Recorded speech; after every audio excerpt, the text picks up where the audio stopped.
Nathan Fielder, the enigmatic mind behind HBO's The Rehearsal, brought his trademark blend of satire and sincerity to live television Thursday night. Appearing on CNN's The Situation Room, with Wolf Blitzer and Pamela Brown, Fielder discussed the recently concluded second season of his unconventional docuseries and raised an eyebrow-raising concern: airline pilot safety. What initially seemed like a standard promotional interview soon unraveled into something much stranger.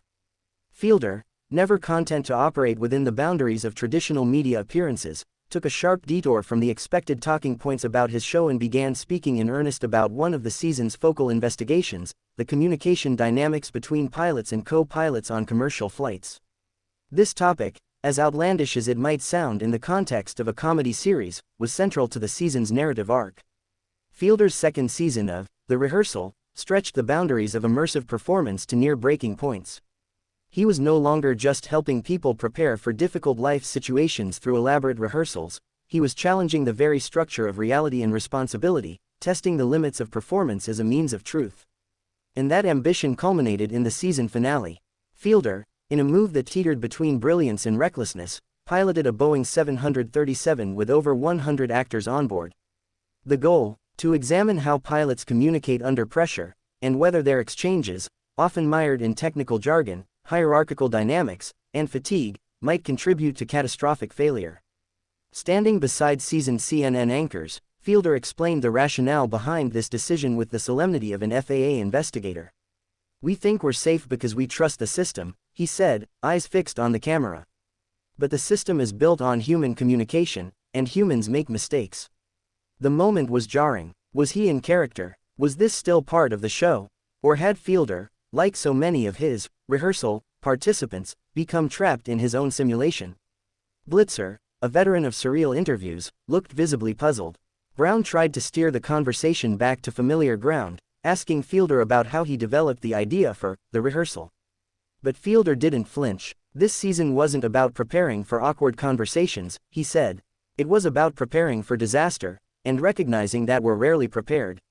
The footage from the finale, already circulating widely online, showed Fielder in the cockpit, hands trembling slightly as he took control of the aircraft. The co-pilot, an actor trained for the role but not a real aviator, engaged Fielder in scripted but increasingly disjointed dialogue. There were no passengers, only actors, and no real danger. Yet the anxiety in the cabin was palpable. Viewers watching at home described the episode as one of the most unsettling hours of television in recent memory. By placing himself at the center of such a harrowing simulation, Fielder blurred the line between absurdist art and genuine activism. This wasn't parody, it was protest. Against complacency, against trust in faceless systems, against the notion that rehearsal alone can prepare us for life's sharpest turns. On CNN, he elaborated, "People assume pilots communicate well. They have to. But we've seen from cockpit voice recorders that miscommunication happens all the time. Deference, distraction, confusion, those things can kill people." Fielder cited real-world examples of tragic airline disasters caused in part by failed cockpit communication: the Tenerife airport disaster of 1977, the crash of Avianca Flight 52, and the more recent Air France Flight 447. He pointed out that, in many of these cases, the transcripts reveal subtle but critical breakdowns in teamwork and clarity. He paused and looked at the camera again. "The reason we did the simulation with actors was because actors are trained to deliver lines, to hit their marks. But even with those controls in place, the conversation broke down. So imagine what happens when you're 35,000 feet in the air and something goes wrong for real." Pamela Brown pressed him on whether he had any flight training. Fielder answered, "Minimal." A hush followed. "But that's the point," he continued. "I shouldn't be flying a plane. And yet, I did. Because I wanted to see if communication alone could keep us in the air." The second season of The Rehearsal had already been dissected by critics and fans alike for its increasingly dark tone and philosophical underpinnings.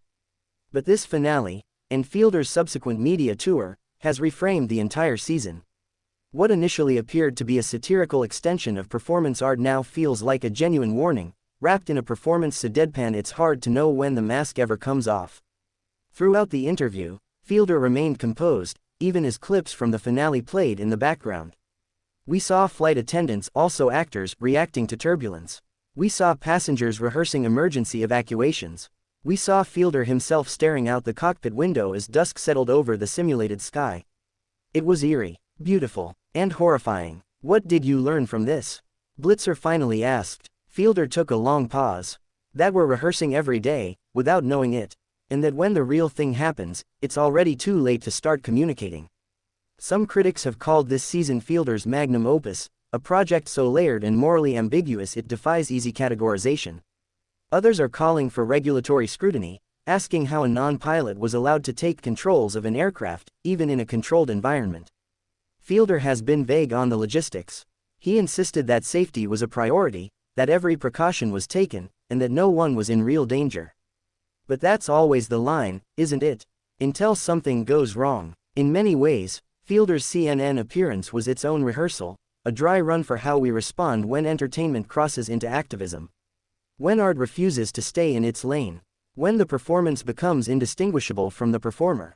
As the segment wrapped, Fielder smiled faintly and thanked the hosts. If even one person books a window seat and starts a conversation with their pilot, he said, maybe we've done something worthwhile. And with that, he was gone. The segment has sparked fierce debate across social media. Some viewers called it brilliant. Others called it dangerous. But no one called it boring. Nathan Fielder, in his uniquely disarming way, had once again hijacked our expectations, this time literally. And whether you see him as a prophet, prankster, or provocateur, one thing is certain, you'll never look at a flight attendant the same way again.